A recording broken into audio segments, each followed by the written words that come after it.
Boa tarde para você também. Boa tarde, minha amiga. Tudo bem? Tudo ótimo, ainda mais nesse dia tão importante. Por quê? Porque a gente está tão feliz de estar pertinho de você.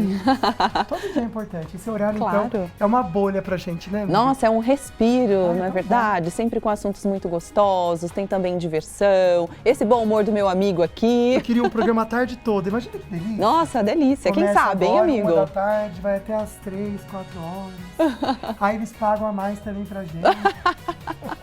Aqueles que pedem aumento ao vivo. Olha, o programa de hoje tá imperdível. Tem tanta coisa legal. Vamos dar uma olhada.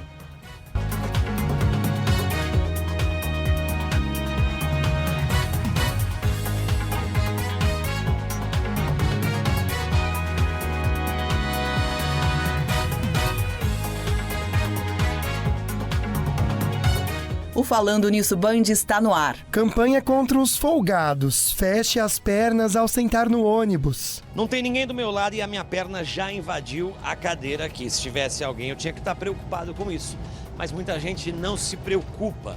Isso tem atrapalhado os usuários do transporte público, principalmente as mulheres. É que os folgados, na maioria das vezes, somos nós, os homens. Novos contratos. Aluguel de imóvel sobe 17% em 12 meses. Os dados são da Fundação Instituto de Pesquisas Econômicas, a FIPE.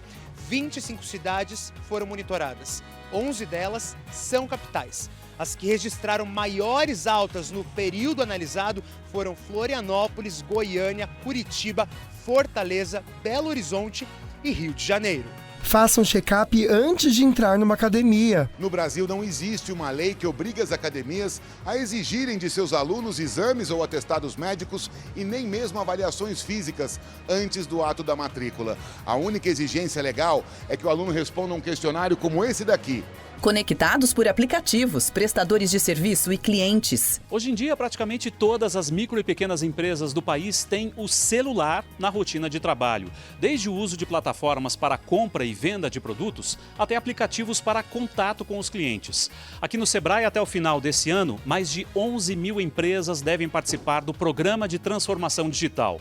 É o dobro do ano passado. E no estúdio vamos conversar sobre bullying e desafios na educação e escola. Hoje é quarta-feira, dia 19 de abril. O Falando Nisso Band começou.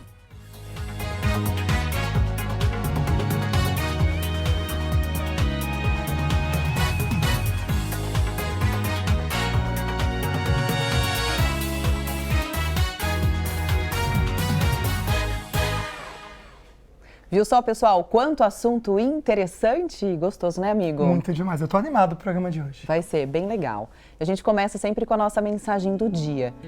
É o seguinte, seja o seu melhor, né? Em todos os momentos, em todos os sentidos. Não apenas nas redes sociais. Ixi, pois é, gente. Viver a verdade com quem te cerca vale mais que likes ou que até a imagem que você quer construir no mundo virtual. Que quem conhece de perto sabe que você vai estar mentindo. Nossa, é tão ruim, né? Eu acho que eu já falei aqui, um exercício que é bom, que é assim, viva, depois poste. Boa, não é verdade? perfeito. Viva o momento, vá se divertir, se estiver numa festa ou com a família. Aí depois você posta alguma coisinha. E né? posta Tem que gente você tá que vivendo posta, depois também. não vive. Enfim. Não cria um mundo que não existe. Exatamente. Não seja a santa ou o santo também, né? Seja você, que é o que interessa também. E a verdade sempre ganha. Vamos lá então, gente. @Falando Nisso Band é o nosso perfil no Instagram. Você pode concorrer a 2 sorteios. Vou falar do primeiro, que é um kit da Polipet e Ortovip. Você vai ter que curtir essa fotinho que está aparecendo para vocês, mas tem que seguir também a Polipet, também a Ortovip e marcar 2 amigos por comentários. Dia 28 a gente já traz o resultado para você. É isso. Aí você pode aproveitar, que já está no nosso Instagram, para concorrer também a uma mala muito bacana, super prática, que é essa mala da Sicredi. Olha. Para você concorrer à mala, tem que curtir a foto oficial no Instagram, seguir a Sicredi e também marcar 2 amigos por comentário. No mesmo dia, no dia 28 de abril, a gente já vai fazer o sorteio. Ótimo, tá chegando, viu, gente? Tá passando rápido, né? Estamos Demais. no mês 4 já do ano. Meu Deus, já. É uma loucura, né? Vamos dar uma olhadinha na nossa enquete, que tem a ver com o assunto de hoje tão importante. Primeira perguntinha para você responder lá nos stories. Você sofreu bullying na infância? Olha, amiga, tá meio a meio, sim, não? Meio a meio, exatamente. É, 50% interessante, para né? para cada situação. Quem respondeu sim sofreu, quem respondeu não fez. Tô brincando, tô brincando. Vamos lá para a segunda pergunta. Você sofre com as consequências hoje? Ai, boa. Nossa, que pergunta importante, Sim, amigo. Aqui sim. dizendo 75% que não. Mas as consequências, gente, podem ser assim para a vida toda, né? Por isso que é tão interessante e importante a gente tratar sobre este assunto. Dia 7 de abril foi celebrado o Dia Nacional de Combate ao Bullying e à Violência na Escola. A data não é festiva, embora a gente colocou celebrado, né? Principalmente com as recentes tragédias, como o assassinato de crianças em um centro educacional infantil no sul do país e a morte, infelizmente, de uma professora em uma escola de São Paulo. A nossa ideia, então, é criar um programa, um debate, né, amigo?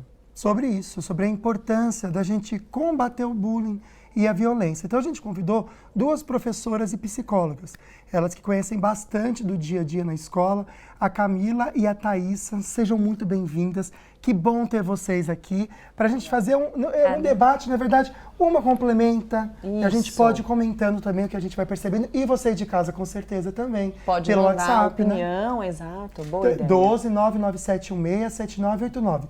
Pode mandar aqui pra gente. Primeiro, vamos explicar então, meninas. O bullying, ele pode ser praticado de diversas formas, né? Não só na forma física, mas existem outras maneiras, não é isso? E muitas vezes ele é velado, geralmente é velado, não é em público, não é isso?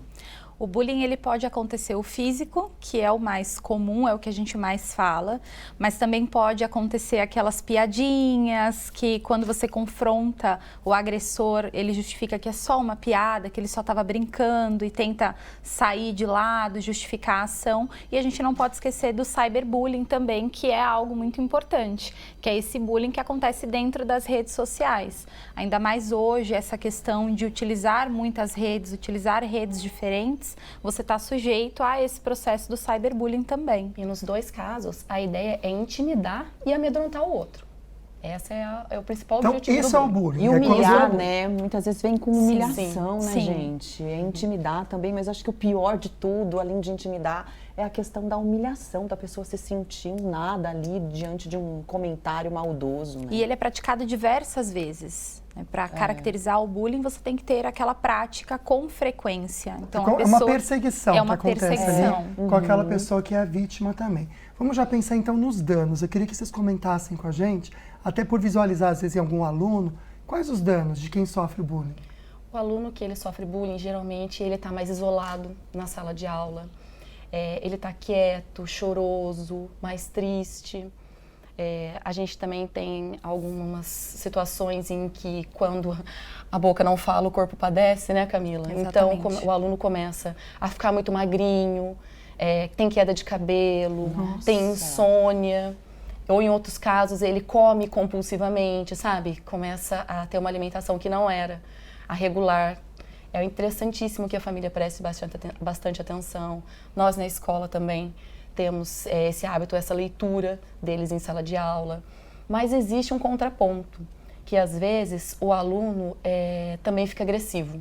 Exatamente. Afrontoso, mais desrespeitoso. Ele muda a postura na forma de sentar na cadeira, na forma de olhar para a gente em sala de aula, deixa de fazer tarefas, deixa de cumprir algumas atividades em sala de aula que antigamente ele era super empenhado. Então são coisas que a gente vai percebendo e sinalizando, e aí uma proximidade, uma fala, talvez faça com que esse aluno acabe se abrindo. Ou seja, já são características e pontos que você que está vendo a gente, que é pai, responsável, né, de crianças e adolescentes, e até você que é educador, pode ter, né, e observar. O ponto que eu queria tocar é a partir de qual maneira os pais podem fazer essa ponte com a escola, que é fundamental, né? Porque geralmente o bullying acontece no ambiente ali escolar, ou de amigos e tudo, né? Sim. Como fazer essa ponte? É importante que os pais tenham essa afinidade, né, com o ambiente escolar do filho. Pegando o gancho do que a Thaís falou, é muito importante a gente refletir que todo comportamento é comunicação. Quando eu tenho um comportamento, eu quero comunicar alguma coisa e toda comunicação é um pedido, ela estabelece uma necessidade. Então, essas mudanças comportamentais muito bruscas dentro da criança, do adolescente dentro de casa, já são um gatilho, um despertar para esse responsável ficar atento e procurar a escola. Essa parceria família-escola, ela é fundamental e ela tem que acontecer em todos os momentos. O pai precisa contar com a escola e a escola precisa contar com o pai. Essa ponte pode ser feita dentro da reunião de pais, fazendo um agendamento específico para conversar sobre o caso, para que nós tenhamos esse olhar acolhedor. A gente trabalha com educação socioemocional dentro da escola, que é uma área que está crescendo muito, está em bastante desenvolvimento e permite essa maior flexibilidade dentro das nossas aulas para trabalhar esses assuntos. Essa conexão é fundamental. Quando a gente consegue se conectar com a criança, com o adolescente, a gente consegue fazer essa criança e esse adolescente confiarem na gente. Fala um pouquinho dessa essa ligação, essa conexão que você comentou agora, porque eu recebi uma perguntinha aqui do Glauco e ele comenta o seguinte, ó, como prevenir o bullying? Aí ele comenta aqui, né, que ele acredita que falta é a maior participação em diálogo maior da família, escola e também coloca políticas públicas contra essa discriminação. Pensar no antes, então, tá? Pra gente evitar essa situação. Quando a criança ela nasce, ela inserida na família, ela tem uma posição relativa de vida, né, Cá? Então, ela é no ambiente dela, feito e projetado só para ela, pensando só nela. Como que a família pode ajudar?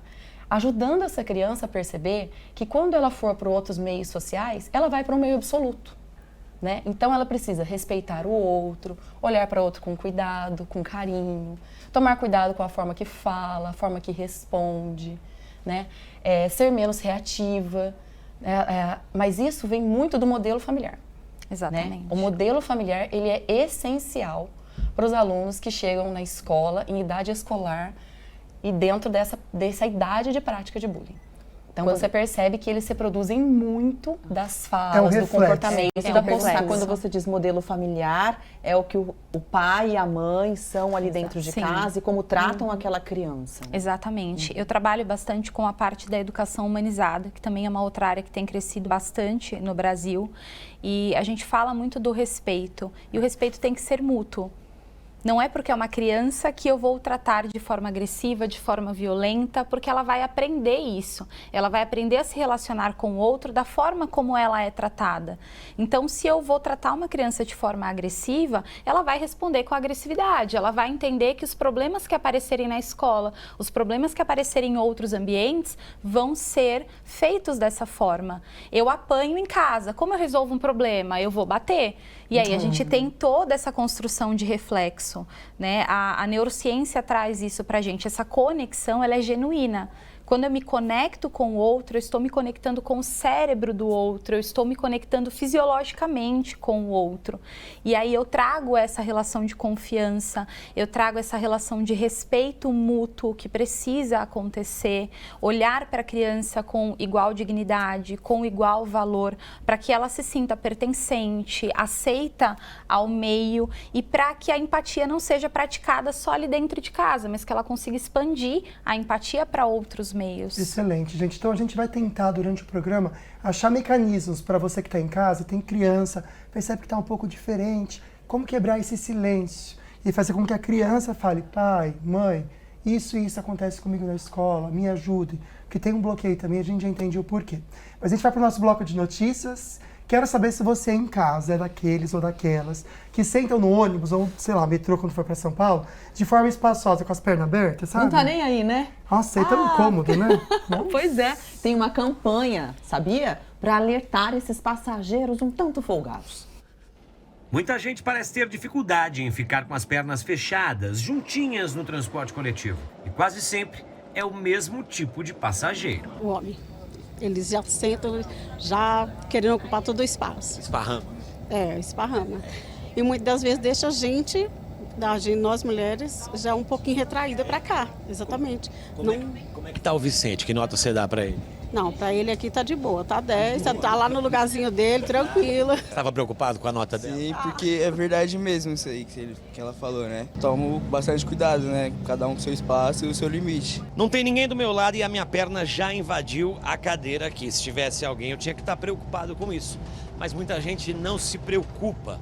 Isso tem atrapalhado os usuários do transporte público, principalmente as mulheres. É que os folgados, na maioria das vezes, somos nós, os homens. Agora, a Prefeitura de São Paulo lançou uma campanha para conscientizar quem anda de ônibus, trem e metrô. Que dentro do ônibus é um espaço coletivo, é um espaço onde as pessoas precisam de respeito. E quando se senta de perna aberta, você está invadindo o espaço do outro. E campanhas ajudam a isso, como as campanhas de ponto final ao abuso sexual, ponto final ao racismo. Então são ações que promovem mudança de comportamento. As passageiras já aprovaram a campanha. E as mulheres agradecem a educação dos homens para com as mulheres, porque eles são muito debochados, se acha que é o gostosão, abrem as pernas e não tá nem aí para quem está do lado deles. Falou tudo. Falou português, claro, assim, Gostei, né? gosto de gente assim. Daqui a pouquinho a gente volta com mais informação para você. A gente vai falar sobre o aluguel de imóveis, que subiu, gente, quase 20% em um ano. E tem que negociar para não pagar tão caro assim. E a gente volta comentando também sobre bullying. Não sai daí, rapidinho.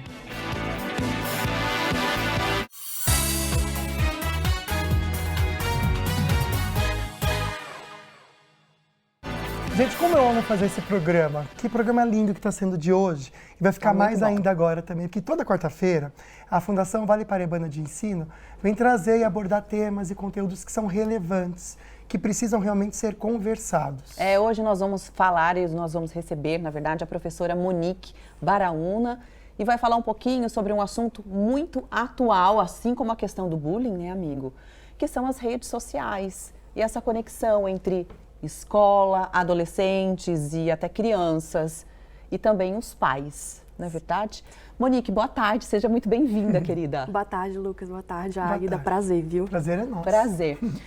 Por exemplo, os colégios Univap, eles fazem algum trabalho específico com os alunos em sala de aula para alertar sobre as redes sociais? Sim, há sempre um trabalho de educomunicação, então de saber o quanto tempo ficar nas mídias sociais, como que os alunos podem se comportar, mas o acompanhamento em casa é o primordial.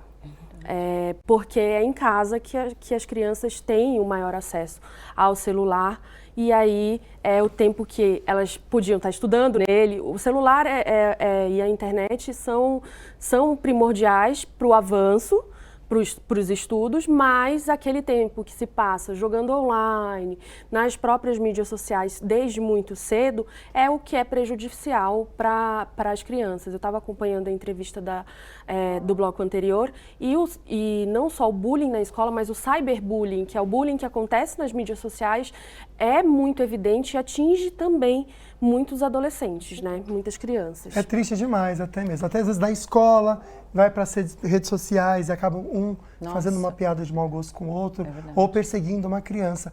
A gente sabe que na escola, ainda mais na Univap ali, tem um controle que realmente do acesso ao celular, em que momento o aluno pode estar ali ou não, né?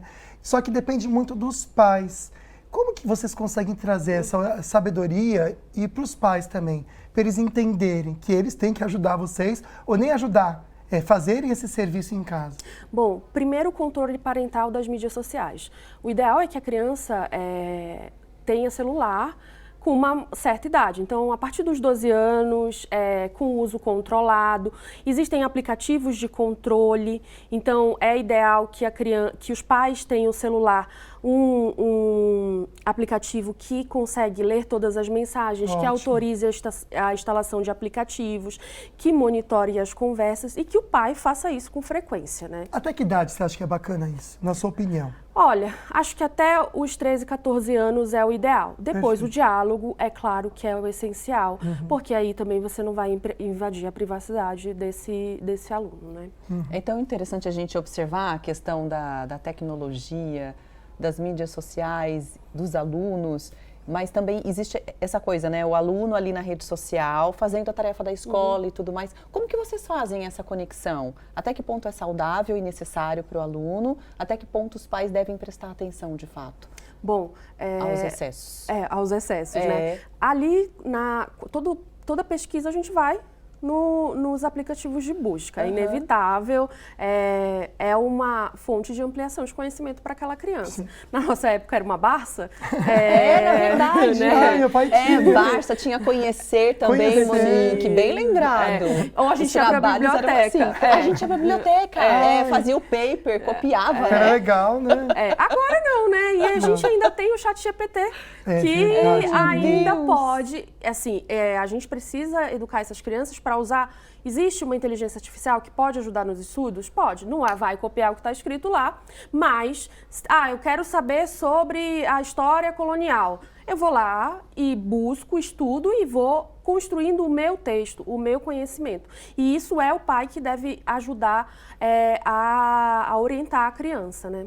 Eu acho que é interessante, a gente até puxando um pouquinho para o assunto do bullying no programa de hoje, a gente sabe que como um martelo que pode construir uma casa ou pode matar alguém, as redes sociais, a internet pode também construir muito conhecimento para a criança, mas pode destruir também toda a parte dela psicológica, autoestima, né? E isso tem que ser algo que realmente os pais precisam ficar atentos, né? Eu acho legal você comentar e reforçar a questão do controle, porque tem muito essa questão de respeitar a criança, mas existe um espaço e um momento para isso. Né? Lucas, a gente não tinha tempo para jogar videogame? Não era a tarde inteira. Então, não é a tarde inteira que se vai ficar usando o celular. A gente delimita um período de tempo de 2 a 3 horas para fazer as atividades e depois para a recreação. Não tem problema nenhum. Aí a gente faz esse bem bolado, a criança começa a conhecer aquele mundo paralelo que tem ali, aquele mundo que é online, mas que tem que ter uma conexão com o presencial, que aquela vida ali não está dissociada da vida ao vivo da pessoa, e orientar a criança também em buscar autoestima fora dali das mídias sociais. E é um desafio, porque os adultos passam por esse desafio. Imagina as crianças. Imagina as crianças. Né? Só pra gente encerrar, Monique, como que os colégios Univap fazem esse monitoramento? Pode durante o intervalo, por exemplo? Porque hoje os alunos têm celular, né? Então, ali um pouquinho ou não, completamente... No colégio não pode. Olha, tá vendo? Certíssimo, gente. Tem que guardar na mochila? Isso. E aí, se de repente algum funcionário vir esse aluno ali no celular, vai para a direção? Uma orientação. A orientação, daqui no final da aula você pega comigo. Que pavor para a criança deve sofrer também. Mas eu acho que é importante, né, gente? Porque a gente precisa cuidar, até entenderem e terem consciência do que estão fazendo, né? Obrigado, viu? Você é excelente. Obrigada, além de ser um gente. doce de pessoa também. Obrigada. Um beijo, Monique. Um beijo.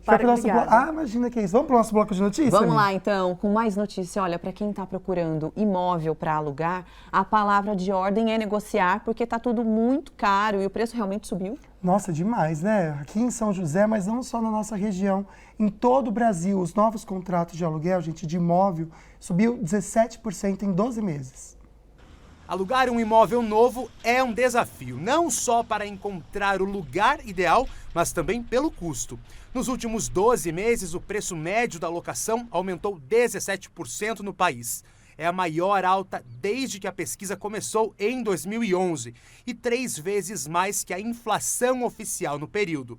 Em março, o índice subiu 1,75%, bem acima do IPCA. Existe, de fato, um aumento no valor do preço, mas não é algo descompassado, sim uma recuperação daquilo que ficou parado por muito tempo durante a pandemia. Os dados são da Fundação Instituto de Pesquisas Econômicas, a FIP.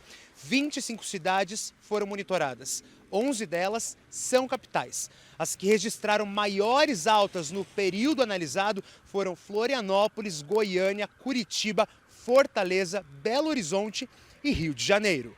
Também contribuíram a alta nos custos dos insumos da construção civil e a procura elevada em um cenário de pouca oferta. Para quem já aluga, a dica é negociar o reajuste com os proprietários em vez de buscar um novo imóvel, já que a inflação está menor. Para aqueles que procuram um local para morar, a recomendação é fechar negócio o mais rápido possível, desde que caiba no orçamento. Achou o bairro que ela quer, quanto é que ela pode pagar, quantos quartos ela quer. E pronto, e alugue. Tá certo, não esperar muito. Sorte de quem tem bastante casa para alugar ou apartamento, que ganha mais dinheiro. Tá sorrindo, tá bastante. feliz. Vamos conversar com o Douglas Cruz agora. Ele que estava no Jornal do Meio Dia trazendo informações pela Rádio Band Vale FM. Vai trazer um dos destaques que tem a ver com o assunto de hoje, Douglas. Tratando de bullying nas escolas. Tem tudo a ver, né? Em Taubaté é isso? Exatamente, meu amigo. Boa tarde para você, para a Agda e para todos que acompanham o programa falando nisso. Um dos destaques do Jornal do Meio Dia, aqui da Rádio Band Vale FM, foi um curso que foi realizado aí pela Prefeitura de Taubaté aos funcionários da educação. Foi o primeiro curso de defesa pessoal voltado especificamente aos profissionais da rede de ensino. Esse curso foi ministrado agora às 9h30 da manhã, lá na quadra de esportes do Parque Jardim das Nações, reunindo aí mais de 100 servidores municipais, dentre eles monitores, instrutores, professores e também pessoas da equipe gestora, né, os gestores das escolas de Taubaté. Esses inscritos manifestaram interesse em aprender aula de defesa pessoal, aprender a ter uma defesa pessoal, devido a essas últimas ameaças de ataque que ocorreram pelas escolas do Brasil. Então, esses diretores estão aí se sentindo inseguros e a Prefeitura de Taubaté está oferecendo esse curso que está sendo aí ministrado por agentes da Secretaria de Segurança e também agentes aí da Secretaria de Esportes para melhorar aí essa sensação de segurança dentro e também fora das salas de aula. A gente fala muitas vezes que a gente viu em algumas cenas, como aconteceu em alguns ataques, os professores tendo que intervir com os alunos, tendo que fazer alguma defesa pessoal, e esse curso de Taubaté visa exatamente melhorar a percepção de segurança dos professores dentro da sala de aula. Muito bacana essa iniciativa da Prefeitura de Taubaté. Também foi destaque aqui do Jornal do Meio Dia da Rádio Band Vale FM a situação das estradas. Nesse momento, a pessoa que realiza aí a travessia de balsas entre São Sebastião e Ilhabela, no litoral norte, deve ter um pouco mais de atenção devido à fila de espera. Nesse momento, 2 horas no embarque para Ilhabela e 45 minutos no embarque para São Sebastião na saída da ilha. Esse tempo geralmente é de no máximo 30 minutos, portanto, quem vai pegar agora o litoral norte precisa de um pouco mais de paciência, Lucas e Agda. Nossa, bastante tempo, né? 2 horas até, realmente tá demorado. Obrigada, já ar-condicionado, né, amiga, no carro? Porque tá calor lá fora. Tá calor, nossa. Mas no litoral é muito Ficar abafado. assando no carro não dá. Obrigada, Douglas. Até amanhã. Tchau, tchau. Daqui a pouquinho a gente vai voltar com outras informações e vamos falar sobre a importância de fazer um check-up antes de começar as atividades físicas, né? Nossa, é verdade, amiga. Vai fazer e tem um piripaque ainda, né? Não sai daí que a gente já volta dando para você informações sobre bullying nas escolas. Rapidinho a gente volta.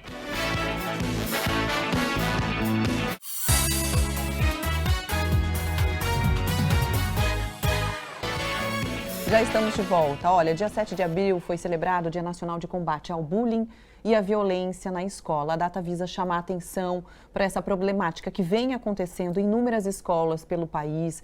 Entre os jovens, a gente noticiou aqui na Band também, né? O bullying pode ser praticado, gente, de diferentes formas, como a gente já viu aqui, né? Forma física, verbal e também social, mas sempre com o mesmo objetivo, que é fazer com que uma pessoa se sinta humilhada, né, amiga? Então, hoje a gente está entrevistando a Camila e a Thaís, elas são professoras e psicólogas. Então, a gente separou algumas dicas para evitar esses problemas que podem ser aplicados nas escolas. Vamos passo a passo aqui, né, através desse plasma, dessa tabela. Quero que vocês comentem, por favor. Pode ser? Claro. Vamos colocar pra gente a tabelinha, Rafa? Para o pessoal de casa também saber. Obrigado pela participação de vocês aqui pelo WhatsApp. Tem bastante gente mandando opiniões, a gente já lê, tá bom? Primeiro, criar grupos de ajuda formados por estudantes. Essa é uma forma bem bacana de conseguir a monitoria fora da sala de aula. Porque às vezes os alunos eles estão tão fragilizados que eles não têm força para chegar até a gente e falar, olha, professora, eu estou me sentindo assim, professora, determinado aluno está me coagindo, está me magoando, está me ferindo, me amedrontando. E aí, montar um grupo de alunos que consiga perceber dentro dos nichos sociais em que eles estão dentro da escola, facilita e ajuda essa comunicação, desde que esses alunos venham até nós, né, e relatem, professora, olha, está acontecendo isso, isso e isso. É importantíssimo lembrar que eles são crianças. Então, eles não conseguem lidar com isso sozinhos. Eles precisam encontrar um adulto referência, seja um familiar, seja um professor que eles gostem mais, tá? Que eles se sintam mais confortáveis para poder contar o que está acontecendo.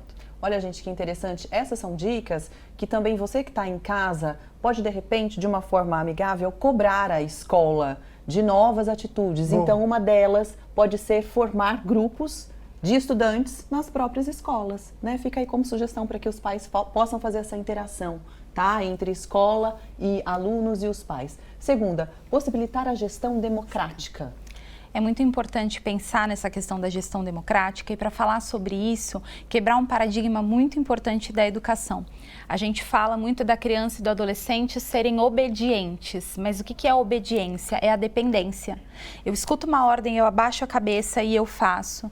E isso gera, além do processo de dependência, um processo de falta de autonomia, de proatividade. A gestão democrática é nada mais do que conseguir expor a minha opinião, falar no que eu acredito, falar da minha necessidade, e eu preciso desenvolver a habilidade. A gente tem um hábito, enquanto sociedade, de querer crianças quietas e adultos muito bem desenvolvidos, e essa conta não vai fechar. A habilidade que eu quero que o adulto tenha lá na frente, eu preciso ensinar a criança a galgar isso agora.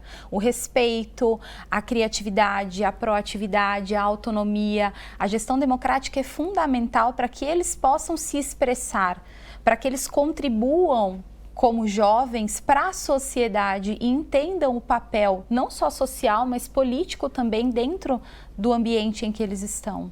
Poder se expressar sem culpa, sem medo, né? Exatamente. Realmente é tão importante. Olha, o terceiro ponto, ele é muito necessário porque muitas vezes eu já presenciei bullying, já fui do bullying, já assisti o bullying, entendeu? E muitas vezes quem assiste fica em silêncio porque não sabe como agir. E não quer ser dedo duro e não conta para ninguém também. Então, olha só, incentivar que alunos não sejam indiferentes ao bullying. É importantíssimo que quem presencia o bullying encontre um adulto referência para ajudar a lidar com isso.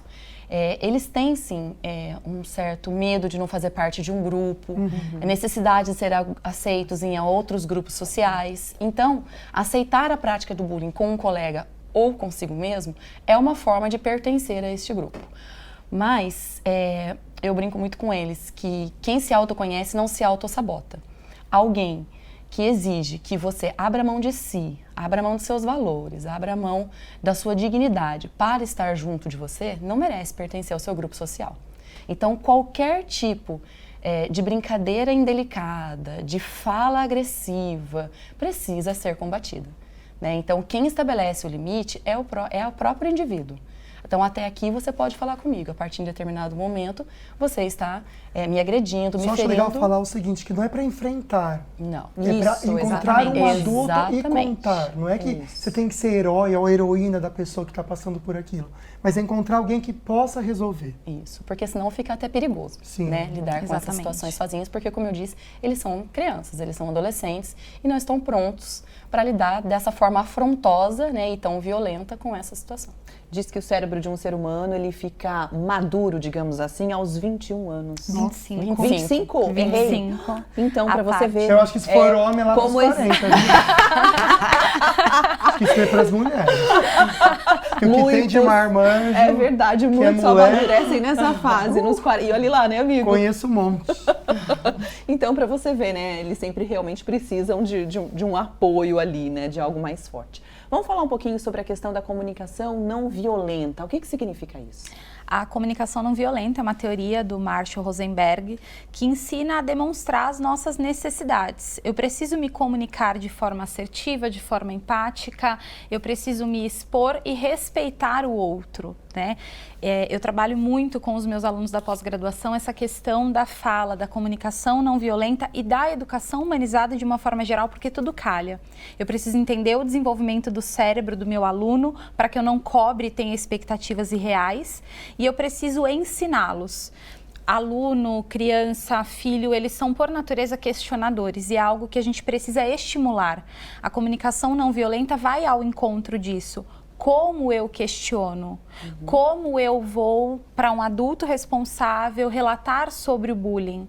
Eu não tenho que ser reativo e resolver, eu tenho que me comunicar. Essa comunicação assertiva, não violenta, é fundamental para isso, porque eu me respeito, respeito você e consigo estabelecer essa conexão que é tão importante. Eu falo da minha necessidade, eu falo do que eu preciso. Eu costumo dizer que a gente tem um ruído muito grande na questão da empatia. Empatia é calçar os sapatos do outro, é fazer pelo outro o que eu gostaria que não fizessem comigo, né? Na verdade, a empatia é entender qual é a linguagem do outro. Porque eu gosto de uma coisa, a Thaís gosta de ser tratada de uma forma, e às vezes, se eu trato o outro da forma que eu gostaria de ser tratado, eu não estou tratando ele da forma que ele gostaria de ser tratado.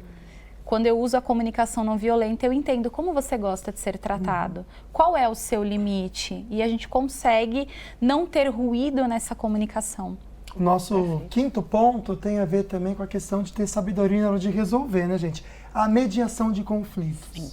Quando um pai é chamado na escola, né, para que a gente converse sobre bullying, né, que o filho dele está sofrendo bullying, quando o pai volta para casa, a forma como ele vai tratar a criança é muito importante. Por que você falou com o professor e não falou comigo? O que aconteceu que você não confia no seu pai? Então, a gente, ao invés de conseguir resolver uma situação, nós criamos duas, né? E quando o pai é chamado, quando o seu filho está, né, praticando bullying, a dificuldade também é muito grande, porque a gente esbarra na ideia de que é uma brincadeira, é coisa de criança, e não é verdade. Esses ruídos que ela disse são os causadores do bullying.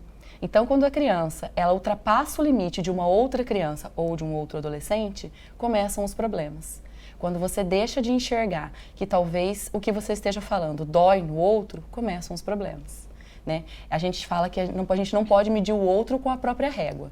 Então, o que é brincadeira para mim não é pode não ser brincadeira para você. Ou pode ter sido sempre uma brincadeira, uma coisa confortável, mas naquele dia o seu amigo se magoou.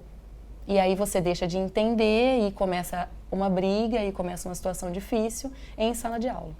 E aí eles começam a ser rotulados, né? De que ele é chato, de que ele é isso, de que ele é aquilo. Exatamente. Bom, e por último, um ponto interessantíssimo que pode ser aplicado nas escolas, que são esses jogos cooperativos.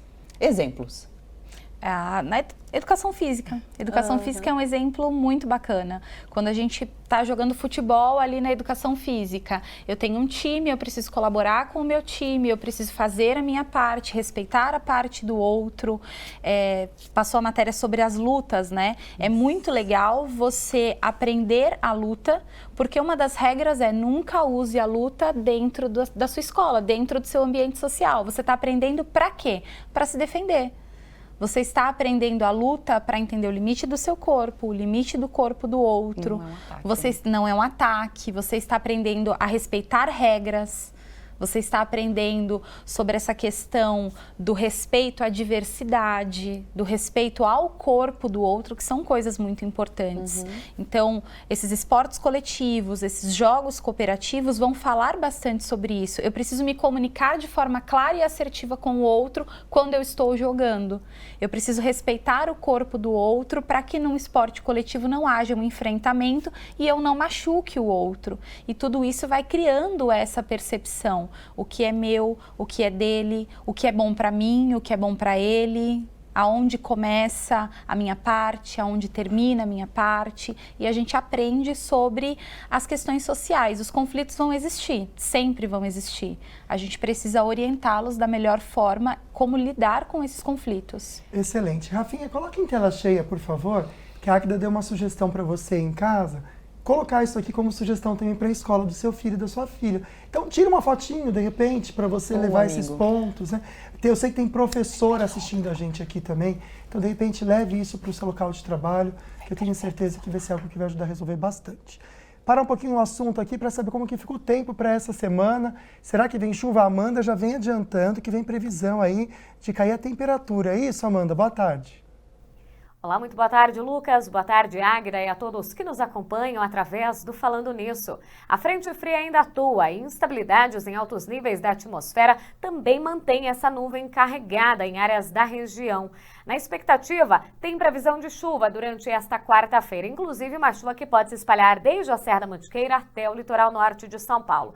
Uma chuva que, inclusive, pode acontecer a qualquer momento, ainda com acumulados significativos. Mas teremos muita variação de nebulosidade, o que mantém mantém também a temperatura mais baixa. Máxima hoje de 25 graus em Taubaté, 26 em Caraguatatuba. Durante esta quarta-feira são esperadas pancadas de chuva, alguns períodos de sol também, máxima de 25 graus em Roseira, 23 em Monteiro Lobato e 26 em Ubatuba. Inclusive, falando do litoral norte de São Paulo, atenção hoje que o mar já fica mais um pouco agitado, ondas de 1,5 metro de altura e atenção aos ventos. Rajadas de até 60 km por hora podem ser registradas, especialmente em Ilhabela, mas ventos fortes também podem ser registrados em todo o litoral norte de São Paulo. Falando de São José dos Campos, hoje ainda tem potencial de chuva, máxima de 25 graus. O tempo firme estará de volta durante a quinta-feira, com o avanço de uma massa de ar seco e de origem polar. Apesar do predomínio do sol, o frio vai ganhar destaque.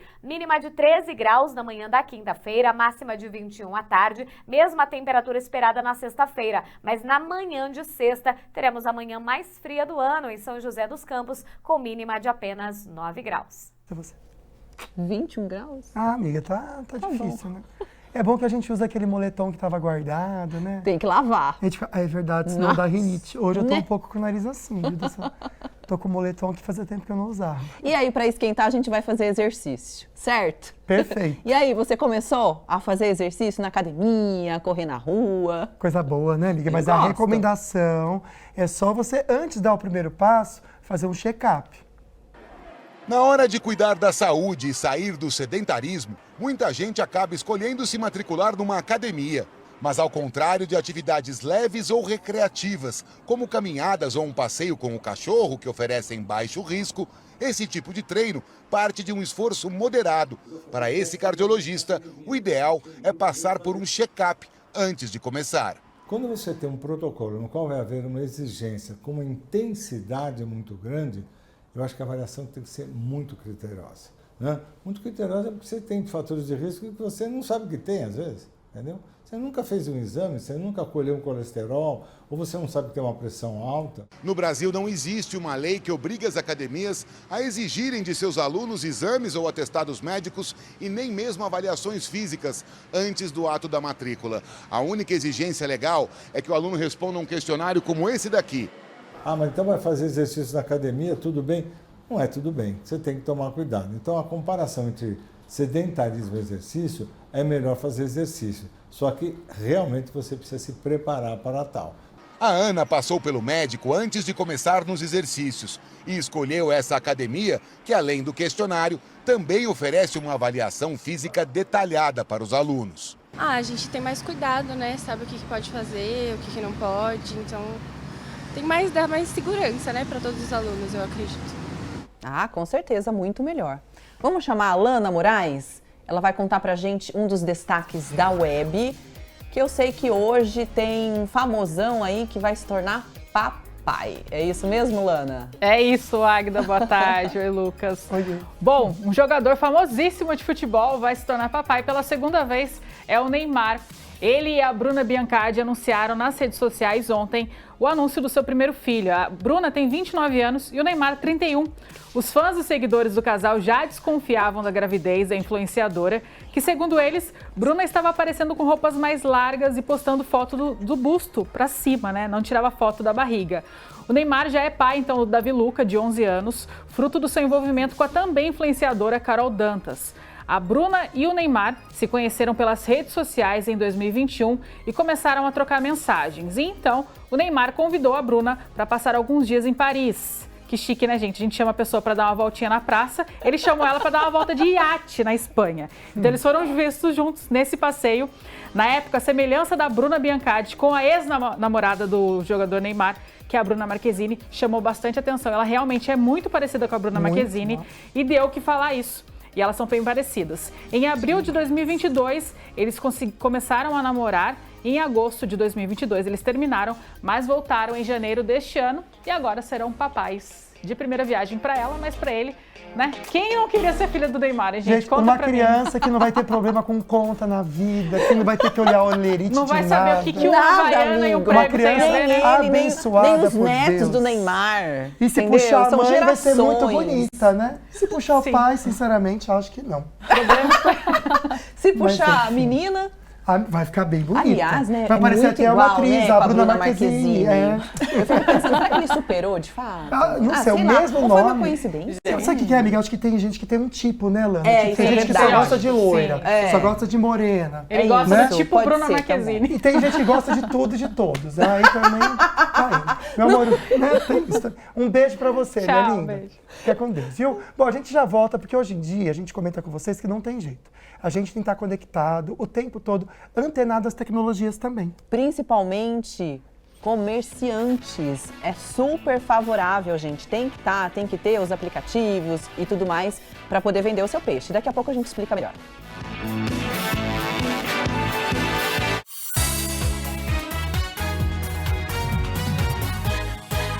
Consequências do bullying. Um número alto que mostra realmente o quanto é necessário a gente conversar sobre isso. Exatamente. Eu queria puxar a conversa agora para o seguinte ponto. A gente está falando bastante de quem sofre o bullying e você vê esse levantamento, 40% dos estudantes dizendo que já sofreram. Mas é importante a gente olhar também para quem pratica o bullying, né? E a importância da educação, dos pais, da escola, para orientar esse aluno também, né? Porque alguma coisa está acontecendo. Exatamente. A gente precisa ter uma leitura bem cuidadosa para esse grupo também. Porque provavelmente a criança que pratica o bullying, ela sofreu o bullying. Ou ela sofre o bullying de alguma forma. É mesmo? A criança que ela é reativa e é muito agressiva, provavelmente em casa tem alguma coisa, voltando ao modelo familiar, que precisa ser olhado com bastante carinho. Ou em casa, ou às vezes já, né, assim, em algum outro ambiente social. Como com os adultos ela é frágil, ela é menor, ela não consegue reagir, ela não consegue se defender. Então o que ela vai fazer? Ela vai agredir, ela vai ferir o outro que é do mesmo tamanho, que está mais acessível a ela e que provavelmente não tem a capacidade ou competência para poder reagir a essa agressão. Seja ela verbal, seja ela física. Então a gente tem que pensar também que é uma vítima que, por não saber agir com aquilo que recebe, lidar, acaba causando também essa dor. Claro que aqui a gente não está defendendo, a gente está justificando para entender, porque é importante. Ainda mais eu estava até conversando aqui, eu estava chamando hoje de psicóloga, na verdade elas são educadoras socioemocionais, porque hoje a escola tem essa visão de cuidar, seja de quem pratica ou de quem sofre o bullying, né? Pros Exatamente. Dois, né? A pessoa que pratica, ela também está sofrendo de alguma forma. E o praticar o bullying é uma forma de chamar a atenção para algo. A gente volta na questão da comunicação não violenta. Eu não sei comunicar uma necessidade, eu não sei dizer o que eu estou sentindo, eu não sei dizer o que eu preciso. Eu preciso de atenção. Como eu consigo essa atenção? Se eu fizer o bullying, a minha mãe vai ser chamada na escola, o meu responsável vai ser chamado, então eu vou ter a atenção. A gente tem uma questão de atenção indevida aqui. Olhar para essas características, perceber, na verdade, qualquer mudança de comportamento dentro de casa, porque isso não começa da noite para o dia. Para que eu me torne um agressor, para que eu pratique o bullying, antes disso eu já dei sinais, eu já comuniquei de outras formas, de diferentes maneiras, o cuidado que eu precisava, a atenção que eu precisava e eu não fui visto. E eu tenho essa necessidade do pertencer. E aí a forma que eu encontrei nesse momento de pertencer foi praticando a agressão com o outro. Nossa. Vocês que são educadoras socioemocionais, existe bullying, por exemplo, na educação infantil, que são os menores, né? São as criancinhas. Vocês já observaram isso? Pode acontecer? Pode acontecer. Tem o reflexo do ambiente.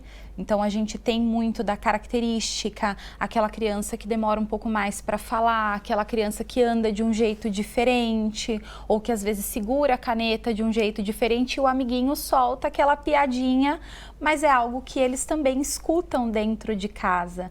É importante a gente falar que o bullying ele não vai de um adolescente para o outro, ou de uma criança para outra, mas eu tenho o bullying de um adulto para uma criança também. Que é o pior, de um adulto para outro adulto. Às vezes, como a Thaís falou, eu não enxergo isso ou justifico isso como uma brincadeira ou foi sem querer, mas a gente precisa ficar atento aos sinais. Excelente, viu? Já a gente vai entender. Tem que tirar uma criança da escola se ela sofre bullying, porque às vezes acontece isso. a criança não quer ir para a escola, o pai tira. Será que isso é o mais saudável para ela? Então a gente vai para a nossa notícia agora, mas já vem com essa resposta para vocês também, que é tão importante. É isso, muitos aplicativos conectam prestadores de serviço e pequenas empresas a clientes, né, Mas menina? é uma oportunidade para você vender o seu peixe.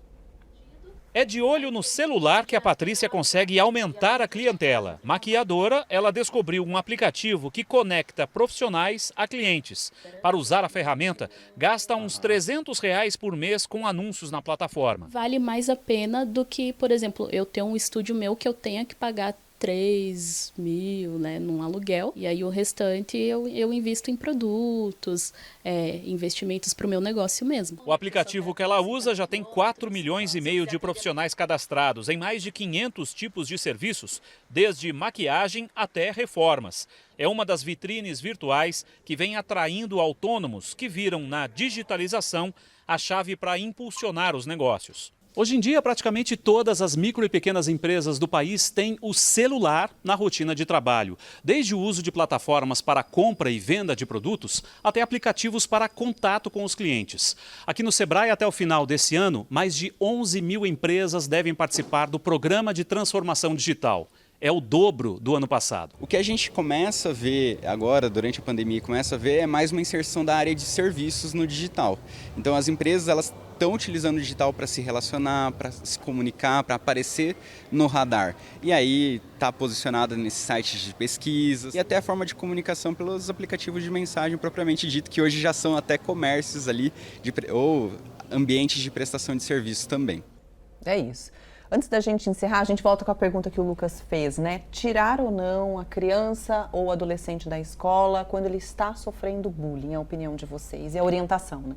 É muito importante pensar em preparar essa criança, esse adolescente para lidar com as adversidades da vida. Eu escuto muitos pais falando que eu preciso frustrar o meu filho para ele aprender a lidar com essas situações. Na verdade, eu preciso preparar o meu filho para lidar com as frustrações, fortalecê-lo emocionalmente. Qual é o meu papel nisso? Gerar esse fortalecimento socioemocional. Não precisa jogar a criança no fogo para que ela, né, gente, não se queime, que ela vai se queimar. Porque no Você dia se prepara a dia, para ela não entrar ali. Exatamente, né? porque no dia a dia a vida já vai colocar situações adversas, situações frustrantes. O que eu preciso é fortalecer emocionalmente o meu filho para que ele consiga lidar isso de maneira assertiva. Legal, meninas, muito obrigada pela participação de vocês, foi enriquecedor, a gente adorou. Obrigada. E é necessário conversar sobre, né, Liz? Sim. Eu acho que esse assunto aqui, ele pode continuar na sua casa, tá bom? Com seus filhos, seus netos. Pergunte. Pode ser que de primeira eles não abram um coração, né, amiga? Mas vai insistindo. Demonstrando interesse e carinho, com certeza as crianças se sentem seguras. Sim, o diálogo é a chave dos relacionamentos. Com certeza, diálogo. Obrigado pela sabedoria que vocês compartilharam aqui com a gente. Obrigada a vocês. Olha, amanhã tem programa ao vivo, a gente vai ter o Álvaro Caninel aqui da Dicom Contabilidade, conversando sobre dúvidas para o pessoal que ainda não fez a declaração de imposto de renda. Aproveite, porque o Álvaro Caninel, gente, é expert no assunto, domina tudo e vai ser um programa incrível, com certeza a gente quer a sua participação. Beijo, até amanhã. Fique com Deus, boa tarde. Tchau, tchau.